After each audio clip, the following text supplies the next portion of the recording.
and welcome everyone back again on the Beltway Wars Invitational podcast show with yours truly, Adam Jackson, and my co-host, Patrick Wheelton. Say hello, Patrick. Hello there. Like always, like every week, we're going to be going over the Week 4 matchups, winners and losers, going through each one and, give a little interesting tidbit from each matchup and what we think going forward. So let's get it right started here, starting with myself against Josh Hughes. I lost my matchup 115 to 32 to 103-66. Pat, what did you see with this matchup? Well, let's start with the winning team, which unfortunately was not you. It was Josh Hughes over you, which could have used the win over Josh. That would have been nice if you would have gotten it. He's my divisional opponent, so that would have been helpful, but not so much there. Alex had Josh. Sorry, I'm all discombobulated here. Josh, he squeaked this one out by 13 or so points, 12, 13 points, despite the injuries that he's had on his team. We're still looking at Juju Smith-Schuster struggling with injury. I don't believe he played a full complement of snaps, coming out with just 2 fantasy points. And then, of course, Rob Gronkowski. The initial reports from his injury a week ago looked like they were promising. It didn't look like too big of a deal, and then it came out later in the week that it was actually multiple cracked ribs. So he's doubtful for next week now, and he missed this week's game, so he is on the shelf. So you're starting to get a little bit of injury concerns here for this team on some key players. He did get a player back. Darrell Henderson with the Rams. He is back after missing 1 week. There was some thought that Sony Michel, after a good week filling in last week, would kind of potentially carve out a little bit more of a role in that Rams backfield. Not so much. Michel was carried the ball just 3 times for 11 yards and fumbled. Henderson came in and played 90% of the snaps. So he's got his role set in stone. Had a nice day, 89 yards, caught 5 balls. So Henderson, definitely a great option still. After missing a game, he's right back to where he was. Some other things that I just noted here, with the injury to Schuster, he's also got Deontay Johnson with the Steelers. So if Schuster misses time or doesn't, loses some role in the offense, Deontay Johnson had 13 targets, caught 9 of them for 92 yards and a score. Big game for Deontay Johnson. So if Smith-Schuster's down, you almost, even though he's got both players, you almost want maybe one of them to carve out a bigger role if the other one is hurt. So that could end up being a good thing for him there. So overall, it was a okay performance, kind of middle of the pack in terms of scoring, I think, here. Josh Allen, a decent day, but, injuries stacking up. We'll see what happens to Gronk, how much time he'll miss, but it's a good win for Josh to even his record at 2-2. Yeah, I would, in terms of Juju Smith-Schuster, I'm a little bit concerned just with the whole Pittsburgh offense led by Ben Roethlisberger anyway. I don't know if this is in the past where Ben Roethlisberger could support three wide receivers in an offense to be productive for a team. So I'd be a little concerned if I was Josh just having 2 of the 3 Steeler wide receivers. I do believe that only one of them per week is really going to have fantasy value when it comes to the Steelers offense. Just another note, looking at Josh's team, is Jonathan Taylor had a great comeback week this week, 18.9 points. And only 51% of the snaps, got 16 carries, 103 yards, and a touchdown. So in limited use, he had a great fantasy day. And I think that's going to continue going forward. He does have some up and down matchups, it looks like. It looks like Baltimore in week 5, Houston in week 6, San Francisco in week 7, and Tennessee in week 8. So kind of up and down in terms of matchups, but good news for Josh Taylor going forward, having that fantasy production. Yeah, just a point on that. Only 51% of the snaps. So, he's been right there. His low was 45%. His high was 55% this season. So he's right there. You drafted him in the first round. You'd like to see that improve. It's nice that he made the most of his chances, but that's got to concern Josh a little bit, that snap percentage being so low. And he still got 16 carries, so when he was on the field, It seemed like he was getting some looks. Yeah. Going over to my team now, Union Bridge Battalion, 103.66, way below the projection total of 129.21. I think I was rated the worst manager in Sleeper this week, based on that number. I mean, I know a couple of things that went horribly wrong for my team. What did you see when you took a peek?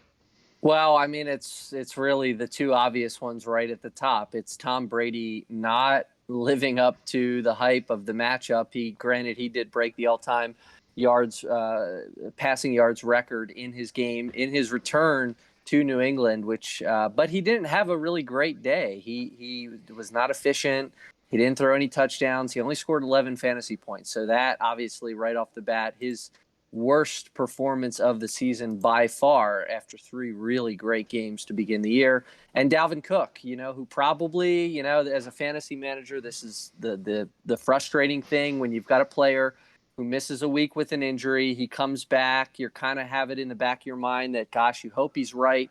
It turns out it doesn't look like Dalvin Cook was right, and I think aggravated his injury in the game. 9 carries, so he was out-carried by Madison. He wasn't 100%, and that shows up in the stat line. Just 9 carries for 34 yards, only 5.4 fantasy points. So, I mean, it doesn't get all that much more complicated than that in terms of a loss, under 15-point differential in the loss. Those two guys definitely account for that right there. The one thing I would give you some credit for, and I saw this pickup a week or two ago, is Hunter Renfro, the Raiders wide receiver, who he's this guy that sort of pops up randomly in the beginning or the middle or the end of different seasons and all of a sudden has fantasy relevance. You've seen that with Renfro over the last 3 weeks, increasing his snap share in that Raiders offense each of the last 3 weeks, and has had three of his 4 first games are double digits in fantasy points. So 6 for 8 and a touchdown, 67% of the snaps. So nice savvy pickup by you and a nice savvy start to slot him into your flex role. I thought that was a good decision. Yeah, I actually picked up Renfro after watching him kind of take to task the Baltimore Ravens offense with their secondary problems in week 1. I like what I saw, so I made sure to pick him up. Going back to the starting quarterback position, this is just a question for you, since I'm going to get advice from you now, or just what you think. Is Tom Brady matchup proof going forward, especially when I have Jalen Hurts on the bench? Yeah, I still think so, and I think I actually might have mentioned that when you started Hurts against me, and I was sort of taken by surprise by that. I think he is, just given what he's done in the first couple games. Hurts has performed admirably, and I gave you credit for that pick coming out of the draft. I still think it's a great pick. He's, the Eagles are still a little bit of a mystery to me. In their offense sometimes works and sometimes doesn't quite work. They're still figuring things out a little bit. But he's been over 20 points in each of his first 4 games. So even a bad week for him in week 3 was a good week. He's got a great touchdown to interception ratio. He's thrown for 7 touchdowns and 2 picks on the year. So he's also putting rushing yards on the board. He's rushed for no fewer than 7 times, 7 rushes per game here in the first 4 weeks. So he's definitely a good option. I don't know if you're looking at any of the guys in our league like Dustin that needs a quarterback, but he's kind of languishing on your bench. But to your question, I think I would just keep starting Brady. I think he is matchup proof. Okay, and I will not be trading him to Dustin because Dustin is in my division, so I want him to fail as much as possible.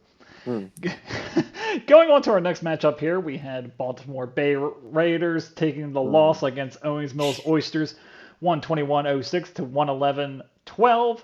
Let's start with your team, shall we? The loser this time.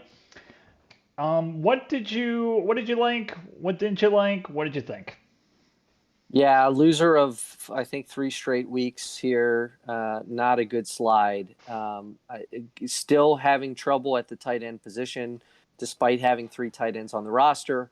The decision to start Conklin, kind of trying to get something started, picked him up off of waivers or off of free agency after a decent week 3. Doesn't do much, just 3.8 fantasy points. Also, currently rostering Jack Doyle, who did nothing, and Jonnu Smith, who of the 3 of them had the best day, but still questions there with him and Hunter Henry splitting time essentially in that Patriots offense.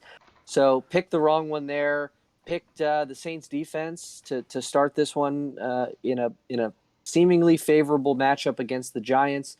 The Giants seem to be figuring out their team a little bit on offense. They're getting a little bit better week by week, so that turned out to be a -1 for the Saints. So that's not great. Uncertainty moving forward at the running back 2 position. Trey Sermon is starting to perform there, but there's some injured pieces that the 49ers have that once they're healthy, it might turn into really a timeshare.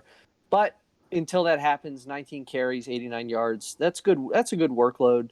Didn't get into the end zone against the Seahawks, but held his ground there. And then Dak Prescott, very efficient. Frustrating because this could have been a bigger day for Prescott. He threw 4 touchdowns, but only threw for 188 yards in a 36-28 relatively high-scoring game versus Carolina. So only threw the ball 22 times as well. So that 27 spot is nice. You would have liked it to have been a little bit bigger. Overall, this team is really not living up to my expectations. Certainly, Robert Woods gets it back into the end zone there for the Rams, which is good to see. I think Sean McVay made a comment following the game that he's trying to get, or this week, that Woods might get more involved moving forward. But trouble here for this team. 1-3 going into a matchup with Dustin next week. It's not looking good. Now, just to go on that, Trey Sermon kind of has the same issue as Jonathan Taylor does. Only 51% of snaps, but did get 19 carries, so you do like to see that. Don't know. Obviously, with running backs, you want them on the field as much as possible, like any starting player. If they're not on the field, they can't get the ball. So you do like the 19 carries. I would be a little bit concerned about the 51% snaps on the field. But looking at the rest of your roster, I think just going forward in terms of tight ends, you're going to be very touchdown dependent. You're going to have to try to find one of those 3 tight ends that's the highest likelihood of scoring a touchdown that week. And I think you're just going to have to live with that and hope it works out more often than not going forward. Now, looking at the winning side here, Alex Eaton with a 121.06 point victory over Baltimore Bay Raiders. He did not get out of the week unscathed as he lost David Montgomery for a couple weeks due to a hyperextended knee. What did you see here, Pat? Yeah, it's an unfortunate loss, but thankfully that injury happened later in the game in the Bears' victory over the Lions. And after Montgomery was able to pile on the points, 23 carries, 106 yards, scored twice. His best game of the season by far there. 22 fantasy points to lead this team this week. So a huge performance there from Montgomery.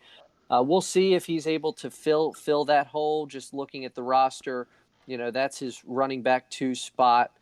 He does have Kareem Hunt in the flex spot, so certainly some flexibility there. A couple options on the bench that you could slide in there. Well, maybe. Would like to have another person there. Maybe Chuba Hubbard gets in there if McCaffrey is still missing, which he likely will be. So some options there, not as big of a loss. It's nice having Kareem Hunt as your 3rd running back to fill in there. The Browns defense, that was a savvy play, starting them against the Minnesota Vikings. Kirk Cousins comes in and guns the ball around, but the Browns held firm, 10 fantasy points, just gave up 7 points to that Cousins-led Vikings team. So a nice start there, going with the Browns, with Arizona sitting on the bench. That was a nice swing there. The other thing we're looking at that we've been kind of tracking these last couple of weeks is the rookie tight end Kyle Pitts, with the Falcons. 4 for 9, 50 yards, scored 7 fantasy points. But what you like to see is that snap percentage is high. It's in the 70s. He was in the 80s last week. 9 targets. That's great news. So not very efficient with them, but bodes well. The target share and the snap share, that bodes well moving forward. Yeah, I would agree with that. It looks good for Kyle Pitts going forward. He just needs Hayden Hurst to get it out of the way. You know, they're kind of both the same type of player, not exceptionally good blocking tight ends, more pass catching tight ends. He just needs them to get out of the way. And I think as he gets more and more involved in the offense, more comfortable with the offense, I think they'll ask him to do more. His talent's just too high. I think that he is a big candidate for a breakout in the second half of the season.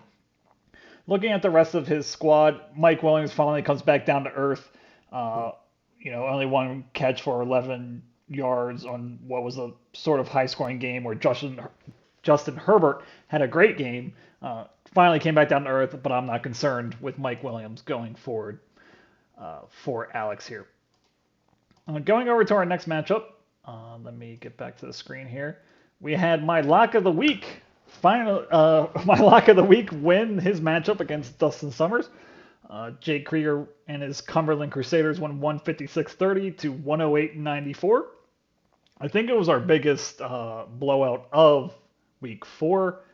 Let's start with Dustin here. He had some good production from the likes of Terry McLaurin and DeAndre Swift. What did you see? Well, yeah, Terry McLaurin, absolutely. And that was really, to me, the only bright spot here. And even that, he only caught 6 balls of his 13 targets, but scored twice, 123 yards, 27 huge fantasy points. That was about all you can smile about if you're Dustin. The quarterback position, we've been talking about it every week. We live on the show last week kind of went through the 4 options that Dustin had. He ended up going with the one that I picked, Derek Carr, but it turned out to be the best of a really bad bunch this week. Carr, 14 fantasy points. Believe it or not, that was better than the other 3 options on the bench. So he picked the right one. It's just not enough to get the job done by any stretch for Dustin. I think the only other thing that I really take out of this one, on the bench, Laviska Shenault. Dustin struggled a little bit. He's got Cortland Sutton and Jamar Chase starting. He's got a flex spot that might be open. So as we get into bye weeks and as we get into some guys with tough matchups, Laviska Shenault on the bench, 14 fantasy points, caught 6 of 7 targets for 99 yards. The injury that we saw here recently last week to DJ Chark opens up a spot for Shenault, who's always been he was a promising rookie last year, just didn't quite get the opportunity to break out. This could be a good year 2 breakout now that the path to more targets is a little bit clearer with Chark gone. So potentially you could see Shenault be a piece that Dustin could use to shake things up a little bit. I do agree with Chenault. I was just about to mention that the injury to DJ Chark, huge, really opens up the offense for Chenault with Trevor Lawrence in Jacksonville. Just going over the rest of his team, Cortland Sutton, not a great day against Marlon Humphrey and the Baltimore Ravens. Jamar Chase didn't score a touchdown either. If he would have, it would have been a better day. Mike Davis, 13 carries, 14 yards is not something you like to see, but he did get a touchdown or reception. One thing I did want to just take a peek at with Dustin's team is that the Redskins, my God, they cannot stop anybody, and they were probably considered a top 5 defense going into the draft. They look awful. I mean, they look like they can't stop anybody. I mean, they face against the Giants, they gave up 29 points to them. The Chargers 20, Buffalo 43, and now 30 to the Falcons. And then now they have New Orleans, Kansas City, Green Bay coming up in their next 3 weeks. I don't think they're going to be usable at all in those 3 weeks. Going Yeah, over, they're yeah, go ahead. definitely underperforming expectations. I've got that defense in another league, and certainly they were coming into the season one of the, I think, top 3 or 4 defenses by some experts, quote unquote, projections, but definitely struggling here to begin the year. And it's not like, as you mentioned, the Giants this week, the Falcons, not great offenses there. So definitely something to note. Going over to Cumberland Crusaders now, 156-30. It's the dream start for Jake 4-0. Huge score. I think he's leading the league in scoring now after this week. What went right for Jake this week? Well, the rich keep getting richer. We now have 2 4-0 teams. That's might be the first time that's happened in league history. I'm not sure. I'd have to go back and look that up. But this team is getting better every week. 156.3 fantasy points this week. The thing I'm really looking at here are the wide receivers, actually. The trio of DJ Moore, Brandon Cooks, and Justin Jefferson, those are all top 10 plays. They're all top 10 at their position. So to have 3 guys there that are performing so well week in and week out, DJ Moore continues to just be a target hog in that Carolina offense. With a revived Sam Darnold looking to him early and often in those Panther games. Huge production out of those guys. And by the way, as I mentioned, the rich get richer. Jake sneakily added Josh Gordon to his bench. Now, we all know it's highly publicized struggles in the NFL and issues that Josh Gordon has had for seems like forever at this point. But a sneaky move, kind of a guy to just add to the bench as a see what happens. Right now, Jake's starting lineup is set in stone. So taking a chance on a guy like Josh Gordon, who knows? I think savvy play for Jake there. The only other thing I would mention, and I know Jake knows this, and he had Myles Gaskin in there in his flex spot. And I think now we've seen Gaskin can just continue to get worse week to week. 2 carries for 3 yards. What is that? This was a guy that was supposed to be like a surefire, as close as you could get to a true bell cow in that Miami offense, and he just hasn't been, and he's gotten worse. So not a good performance. He's not startable anymore. Jake has options on the bench that he could slip in there. Jameson Crowder in his first game back this season, 7 for 9, 61 yards and a touchdown. I don't think you'll see Gaskin in this starting lineup until he proves otherwise. Yeah, that's the only concern I would have with Jake's squad is just Gaskin.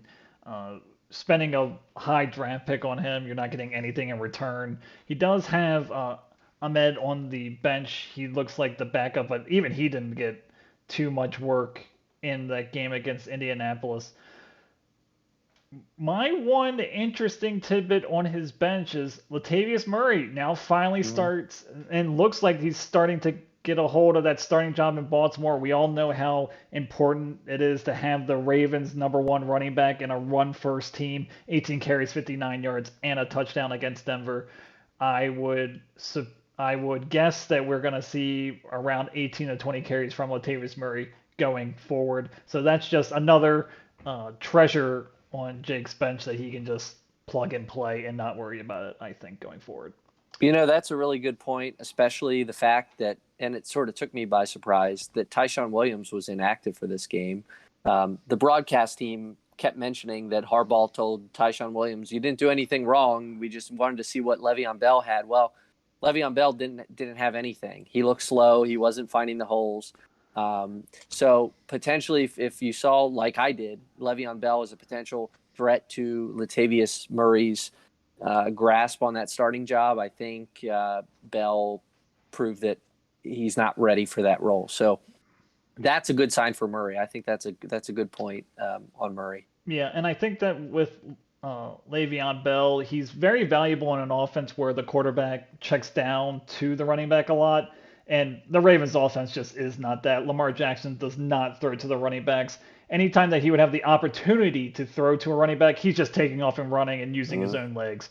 So I think that this looking back on that signing now kind of is a kind of question mark. I think they want him to throw more to the running backs, but I just don't think that's the player that Lamar Jackson is at this point in his career. Mm-hmm. Going forward to the next 4-0 team, we have Charlie Wynn, Reisterstown Rebels, taking the win against rival Scott Barnett, 115.02 to 94.82. Let's start with Charlie's team, the only other 4-0 team. What did you take away from this matchup? Saw a few interesting things in this one. Number one, the obvious. It's nice to be able to get a win with McCaffrey on the bench. So any win when your top player is on the shelf is a huge victory, especially one that gets you to 4-0. That's awfully nice. The longer Charlie can keep his record, going in the right direction, as long as he's not losing more games than he's winning with McCaffrey on the bench, then he'll be in great shape. Cooper Kupp, worth noting, he had an off day for him. He's been on fire to begin the season. Even with an off day, he's still the number one wide receiver in all of fantasy. 5 for 13. You wonder what happened there against the Arizona defense. I don't know if the connection that he's had with Stafford this season was off for whatever reason in this one. Still went for 64 yards and caught 5 balls, so 8.9 fantasy points. At this point, you're looking at that and saying, well, that might be his floor, which, fine, we'll take it, absolutely. Charlie will take that for sure. I thought a really good call here was starting Dawson Knox, the Bills' tight end, over Tanyan. He drafted Tanyan to be his tight end one. I think he noticed that Tanyan was struggling, only had really one good week, but made a smart move in recognizing that Knox was kind of on the up and up there in the Bills offense, had increased his fantasy point total each week, and ended week 4 with his best total on the season. So a nice move there to slide the hot hand into the lineup. A big 18-point fantasy day, 2 touchdowns for Knox in a huge 40-0 blowout for the Bills versus Houston. The only other thing I'd mention on the bench, James Conner is a startable asset now. 18 carries, 50 yards on the ground, 2 touchdowns, and then caught 2 balls.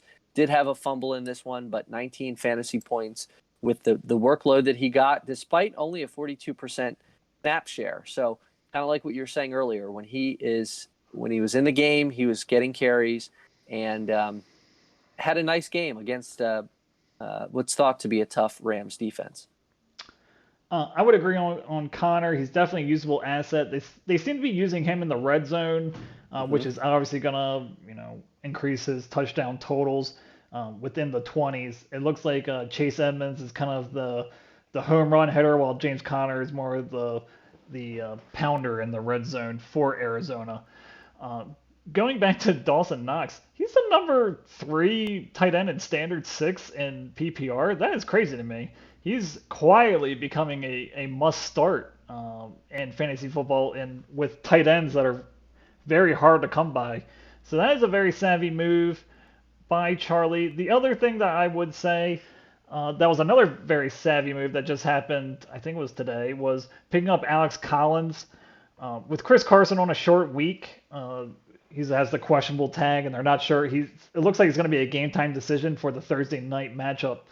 And very smart to pick up Alex Collins just in case Chris Carson can't go. You can just plug in Alex Collins to pick up the load. So let me ask you that, just as a managerial decision there, if you're faced with what Charlie might be faced with tomorrow, if Carson does miss, he's got Alex Collins. He's also got, obviously Connor on the bench there. His matchup is going to be at home versus the 49ers this week. Would you just plug and play Alex Collins, or would you kind of maybe slide Connor into that slot? Well, so Connor's going against San Francisco, right? Is that correct? And That's then right. Who are they're going against LA? They're Two not great matchups here. Um, I would probably go with Connor. Just speak. That's a really hard question because they're both good fronts, good defensive lines that they're both be going against. Who's going to be carrying for Seattle though? I think Alex Collins has more of the opportunity to have the entire running. Just end it. I'm just going to go with my gut. I'm going to go with Alex Collins, as I hmm. think that he gets the most opportunity if Chris Carson is out. Yeah, Rashad Penny out, and yeah. who else is DJ Dallas? I think is his name. Is that the other running back for Seattle? Sounds right. Yeah, I might go the other way on that one. I think I would go with Connor, just based on his track record these last couple weeks. 17 points last week, 19 points this week. I like his opportunities to score. Um, I like that they are using him in the red zone, as you say, and I think I trust it a little bit more. The other thing is Thursday night games, generally historically have um, tended to be lower scoring games than some of the other ones, and I've watched enough clunkers on Thursday night that I get scared away sometimes in the tiebreaker from those Thursday night guys. But Right. I would say that getting off to a nice Thursday night 20-point game from a running back is a great feeling going into Sunday, but I can see where you would feel a little more safe starting James Conner just because you know what his role is. You're not exactly sure what the role of Alex Collins would be if Chris Carson is out. Going over to the losing side here now, 2-2 is Willie Westminster Wescals, Scott Burnett. Not only 94 points. I think it was the league low this week. What went wrong for Scott in week 4? well, really underwhelming performances across the board. You're not seeing too many double-digit scorers this week for Scott. Um, and the bright spot here is Zeke Elliott after a couple weeks where you sort of saw Pollard sneaking up behind him and taking a little bit more of the work. As Zeke said, enough of that. 20 carries, 143 yards, and a touchdown, 20 fantasy points. So reclaiming his rightful spot as the lead back in Dallas, proving that he is still an elite talent there for the Cowboys. Um, Ryan Tannehill. So this is another guy that you and I have had our eyes on these first couple weeks, and another underperforming game. 18 fantasy points, just not what you'd like to get out of a fantasy quarterback in a 12-team league. And that's now 3 weeks where he's been under 19 points. He had one; it was 21 last week, but he's starting to remind me a little bit of how Phillip Rivers was. He one of his last year in the league. He actually had a nice year, but might have been 2 or 3 years before he retired, where there was this year and a half where Rivers could just not get over 20 points. And I had him in a couple leagues, so I know this. I was always a Phillip Rivers truther, and I love the guy. But he did go through a period where his fantasy numbers just got to a ceiling of 20 and wouldn't go much above that. I think you're kind of seeing that a little bit with Tannehill, and it's certainly for not lack of trying. I mean, the guy threw 49 passes this week, but just not able to be very efficient. His touchdown numbers are still low, just one touchdown in this one. I don't know. I'm worried, and I think Tannehill has a ceiling, and I think that then gives Scott's team a bit of a ceiling. Right. Looking at Ryan Tannehill, I think one thing that's not being mentioned in terms of his fantasy production is his offensive coordinator went to Atlanta this year. I mean, that he's the head coach of the Atlanta Falcons. I I think I read a stat somewhere where they're not running play action as much as they were last year, and I think that he really benefited from that. The threat of Derrick Henry Mm-hmm. running the ball is a very menacing, idea for a lot of defenses. If they're not doing that as much, the addition of, Julio Jones, he doesn't know what really his role is in the offense yet. I agree. It's very concerning because where is it going to get better? He does have some good matchups coming up: Jacksonville, Kansas City, things in that nature. But he also has some tough matchups. I would say New Orleans and the Rams, not great matchups for Ryan Tannehill. Uh, my question to you is, will he end up as a top 12 quarterback at the end of the year? I think you might have asked me this a week or two ago, and I said yes. I'm Did I ask you a week ago? having serious doubts now. Granted he was without his two top weapons in this one. Right. Jones and AJ Brown were both out of this game, but I don't know. Just looking at his schedule moving forward, he's got Buffalo in 2 weeks. He's got the Rams down there. He's got the Saints down there. So I don't know. If I had to bet today, I would say no. And just some managerial advice for Scott here. He needs to drop one of these running backs, one of these flyer running backs, and just pick the quarterback on the free agent wire that has the most upside. I don't even know who that was, but you're not going to get anything from Trey Cannon or Kerryon Johnson. They're non-factors in fantasy football at the moment. So you're safe to drop one of those two and pick up the best available quarterback on the waiver wire. Yep. Agreed. Going over to the next matchup, uh, Finksburg question marks headed by Tom Hughes, putting up a big number of 141.92 against Michael Kranz, 128.34. Let's start with Mike here and the Halethorpe Hellbringers. We should Yeah. just correct the record there that Josh, Sarah, and Tom are not in a three-way marriage. It's actually Fitzhugh, not Hughes. But did I say Hughes? Okay. He did. Tom Fitzhugh with the victory today. In week 4, looking at Mike's team here, there's one glaring problem. Why don't you talk about Kendrick Drake for a second? Oh, wait, he started this week? Oh, ooh, ouch. Man, I think last week it was 2 carries for 3 yards. Somehow he managed to regress down to 1 carry for 2 yards. We talked about it last week. It's just the fact that there's really no options behind him there to start at running back. That's his running back too, and there's just nobody else down there to use. So panic. I would be looking at free agency and taking flyers on guys just like Scott has been doing on those Kerryon Johnsons or guys that you maybe have a 10 or 15% chance of hitting on to be a fantasy commodity to any extent. But I don't. He's like Gaskin. He's not startable until he proves otherwise. There. For the Raiders, you've got Jacobs getting healthier again. So I don't know. Maybe you could argue that once Jacobs is back at full health, which I don't think he was fully healthy this week, maybe Kenyon Drake is able to drop back to his pass catching role there. But you can't trust it until you see it again there. Saquon Barkley, though, on the other hand, continues his progression, getting healthier. Had a huge day here, 27 fantasy points.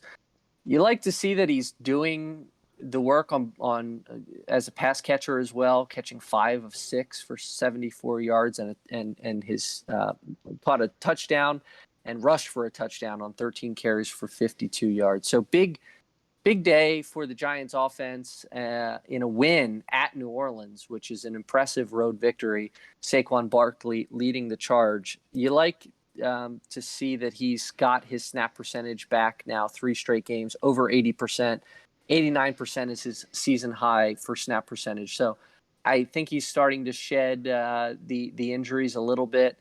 He's still limited in practice with his knee, but things are looking better for Barkley's outlook moving forward there. Encouraging games for his wide receivers here. We've talked about them as potential issues in recent weeks. Kenny Galladay has a nice day here for the Giants. Stephon Diggs gets back on track after an underwhelming performance last week. And Keenan Allen didn't get in the end zone, but still targeted 11 times. Devontae Smith coming back after a week or two of struggles.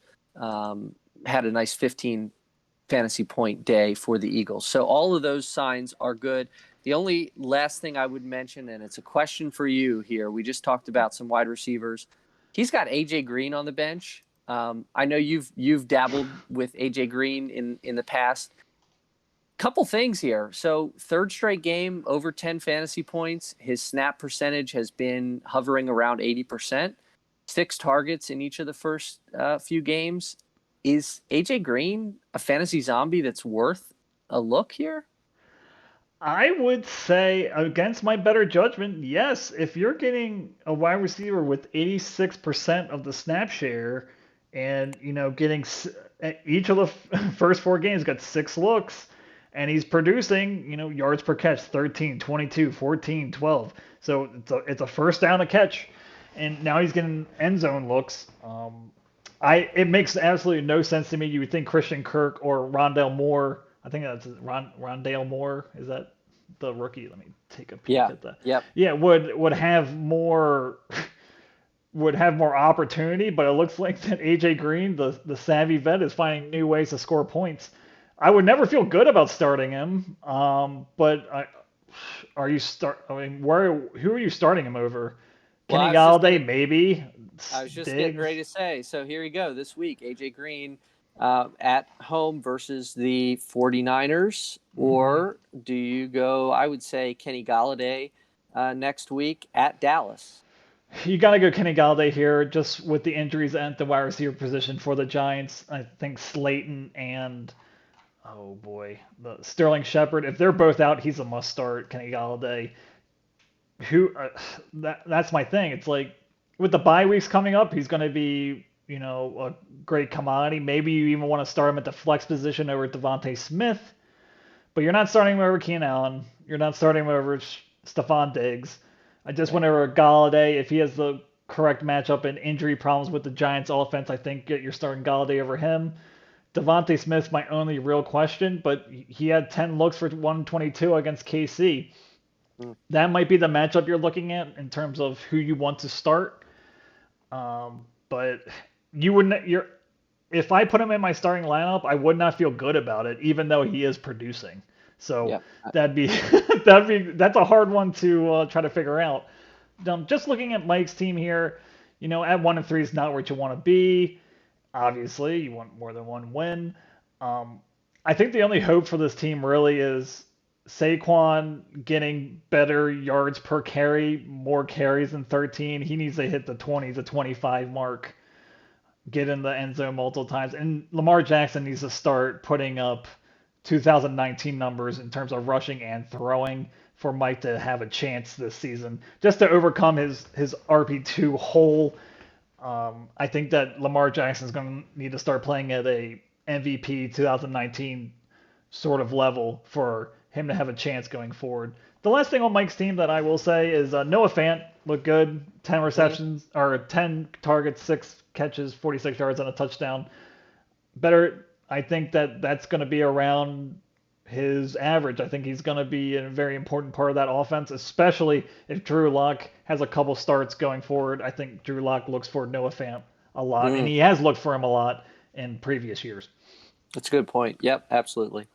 Going over to the winner here, Tom Fitzhugh, 141.92. He's called the question marks for a reason, and we had some questions about his wide receivers, but it's the wide receiver we didn't talk about that had the biggest day. What went well what went right for Tom in week 4?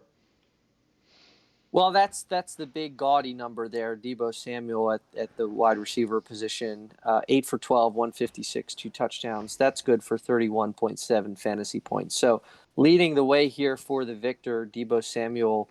I didn't see much of that game, I guess, against Seattle, but I guess he was heavily involved, and that offense is showing some signs of light.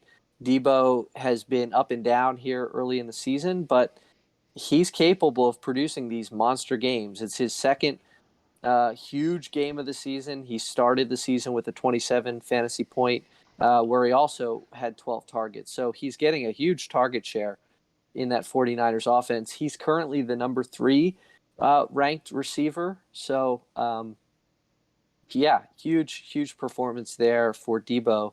And then Naji Harris, we talked about it last week, how he's starting to show this sort of dual threat capability.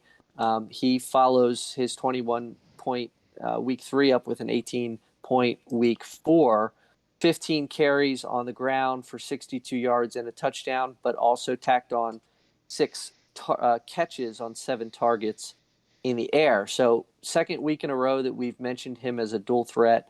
Those points all add up to 18 fantasy points. So a good day there. Harris, certainly the Steelers still dealing with injuries at the wide receiver position. So Harris's prognosis here looks good from a workload perspective.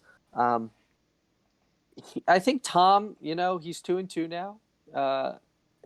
A good, nice point total this week, 141 points. He's hitting the right buttons here with this team. You just look at his starters and you look at the bench here, and there's some, potential decisions to make. But at least this week, I think he did a pretty good job at slotting the right guys in, keeping Emmanuel Sanders in there after a nice week. He rewards you with a 10.6 point fantasy game. So I like the pieces here, and this is with Julio Jones benched due to injury. So I think this team is performing better than I thought it would, and he's got some pieces here that look pretty good moving forward. My question for you is: are you concerned with Melvin Gordon only getting 9 carries with the new toy of Jamal? I forget. Oh my gosh, Javonte Williams in the backfield. I have a feeling Javonte Williams is going to take over that job sooner rather than later, and that's going to really hurt Melvin Gordon's fantasy prospects. What did you think about that?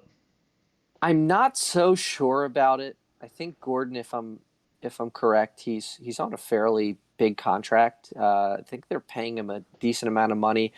I would have concern maybe if the percentage of work this week was disproportionate, but I don't have it handy, but Javonte Williams, I don't think he really outpaced Gordon significantly on the carries department or the snap share. I think each of them are pretty much in a split time just share to interrupt there. for one sec, Melvin Gordon had 9 carries and Williams did have 7. 7 for 48 for Williams and 9 for 56 for Gordon. Yeah, so they obviously got game scripted this week against Baltimore, where neither of one of those guys could really light it up there. I'm not too worried about Gordon. He's had a good start to the year. I think he's still startable.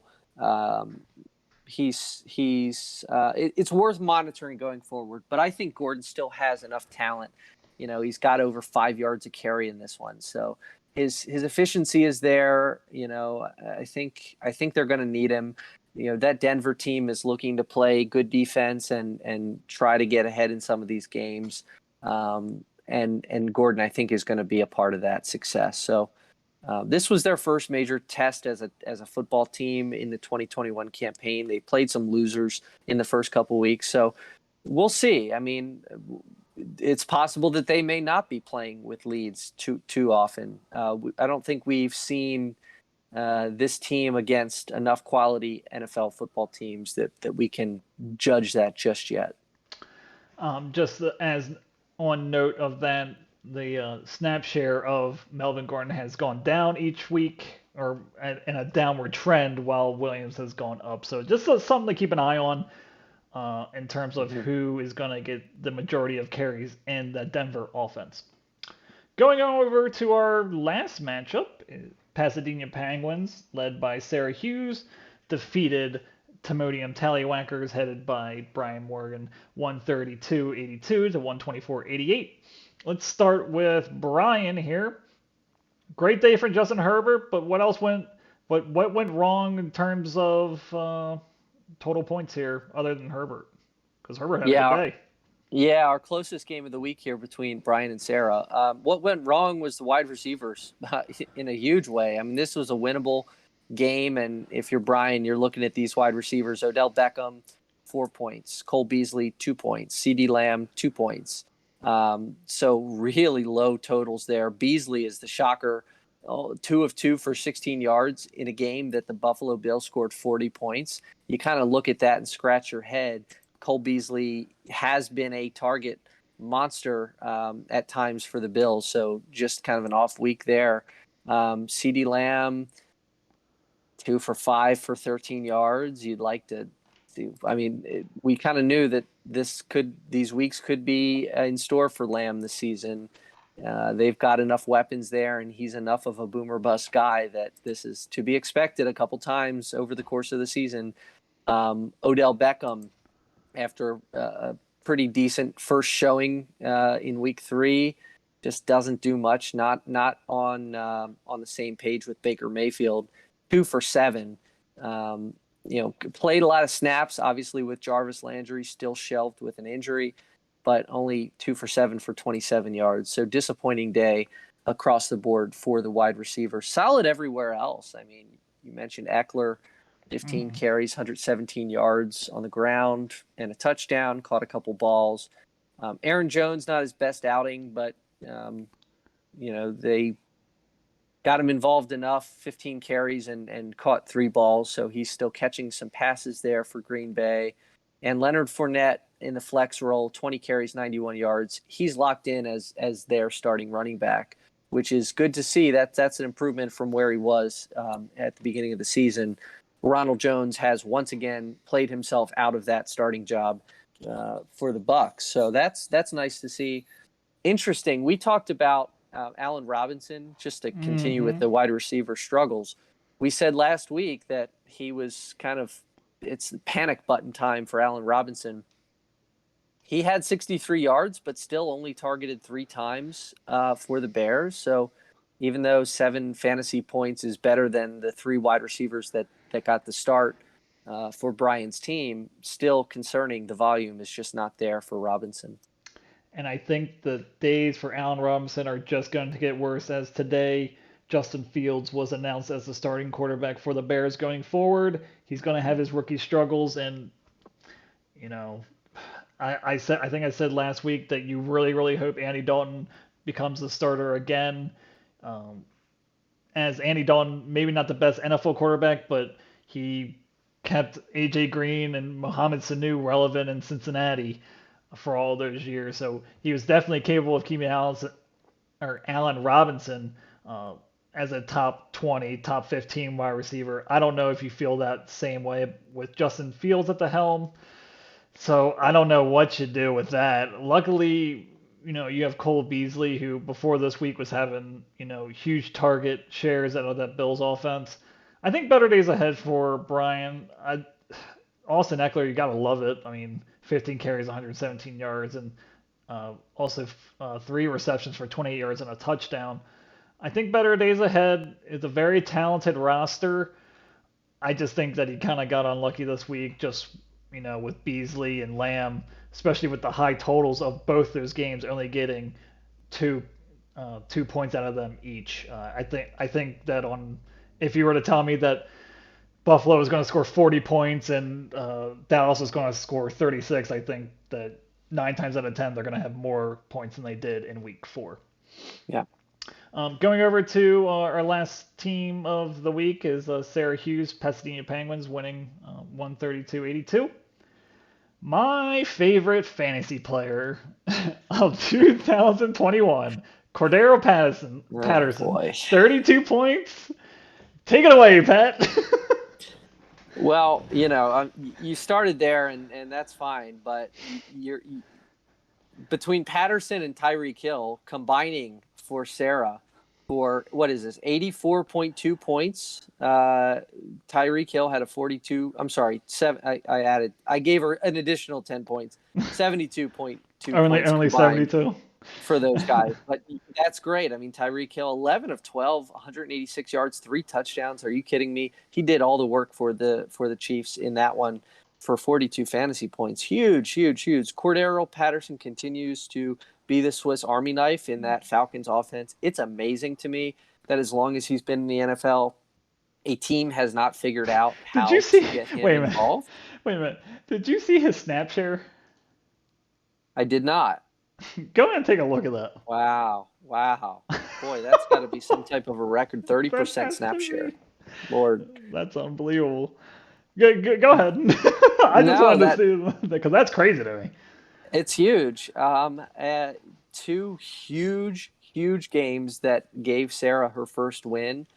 Um, it's not. I don't know how sustainable it is for either of these guys. I mean, Patterson is kind of proving us wrong um, as we go here, and even the projections. Just looking at the projections, they're not really improving dramatically, and he keeps beating them out of the water here in terms of outscoring his projected point totals.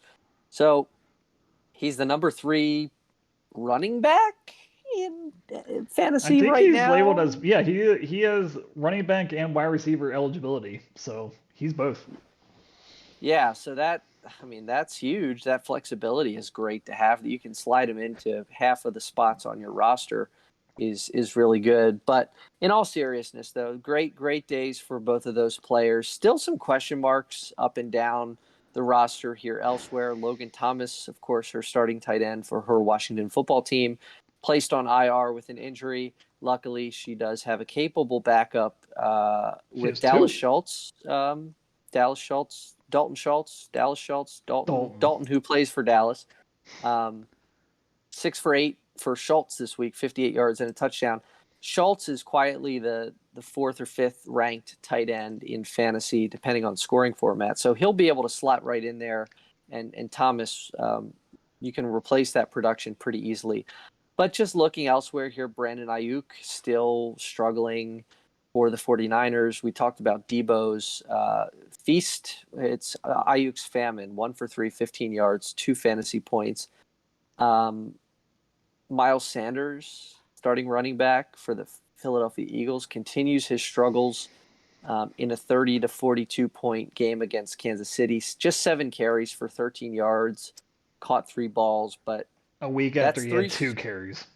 Yeah, exactly. And it's 3 straight weeks of 7 fantasy points or lower for Miles Sanders.